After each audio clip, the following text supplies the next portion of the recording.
Hello case, ഇതാണ് നമ്മളെ സ്വന്തം പ്രവരയുടെ ചായക്കട കേട്ടോ. ഇതാ പ്രവരയുടെ എന്താ അവിടെ നിൽക്കുന്നുണ്ട്.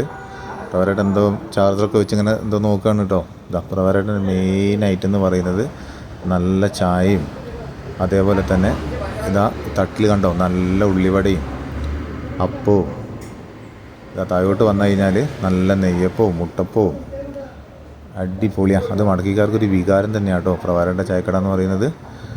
പിന്നെ നമ്മളൊരു സുഹൃത്ത് ഇവിടെ ഇരുന്ന് ചായ കുടിക്കുന്നുണ്ട്. മൂപ്പര് പറയുന്നത് എന്തെന്ന് വെച്ചിട്ടുണ്ടെങ്കിൽ നല്ല അടിപൊളി ചായയാണോ. അത് ആരും പറയേണ്ട ആവശ്യമില്ല, മടക്കിക്കാർക്ക് എല്ലാവർക്കും അറിയുന്നൊരു സംഭവമാണ്. പിന്നെ നമുക്ക് നേരെ അടുക്കളയിലേക്ക് പോകാം കേട്ടോ. നമുക്ക് എന്താ പ്രവരമായിട്ട് ഉണ്ടാക്കി വെച്ചാൽ നമുക്ക് നോക്കണ്ടേ. അങ്ങനെ ഞങ്ങൾ അടുക്കളയിൽ എത്തിയതാ. അടുക്കളയിൽ നിന്ന് ചെമ്പ് പൊക്കി നോക്കുമ്പം പ്രവാരയുടെ മെയിൻ ഐറ്റമാണ് ഈ ബൂരി. ഈ ബൂരിയും ഇവിടുത്തെ മീൻകറിയും മടക്കിക്കാർക്കൊരു വികാരം തന്നെയാണ്. അതിൻ്റെ ഒന്നും പറയാനില്ല കാര്യത്തിൽ. അങ്ങനെ നമുക്ക് എന്തൊക്കെ കറി വെച്ച് നോക്കാം. നല്ല പച്ചക്കറി ഇവിടെ റെഡിയാക്കി വെച്ചിട്ടുണ്ട്. അത് കഴിഞ്ഞിട്ട് അടുത്ത ചെമ്പിൽ എന്താ ഉള്ളത് നോക്കാം നമുക്ക്. അടുത്ത ചെമ്പിൽ നല്ല ചെറുപയറിൻ്റെ കറി അടിപൊളി, കാണുമ്പോൾ തന്നെ കൊതിയാവുന്നുണ്ട്. അത് കഴിഞ്ഞ് നമുക്ക് നേരെ കുറച്ചിങ്ങോട്ട് പോയി നോക്കുമ്പോൾ ഒരു ചെമ്പ് ഇവിടെ മാറ്റിച്ചിട്ട് നല്ല ആവി പറക്കുന്ന നല്ല അടിപൊളി നല്ല മത്തിക്കറി. ഇതൊരു വികാരമാണേ.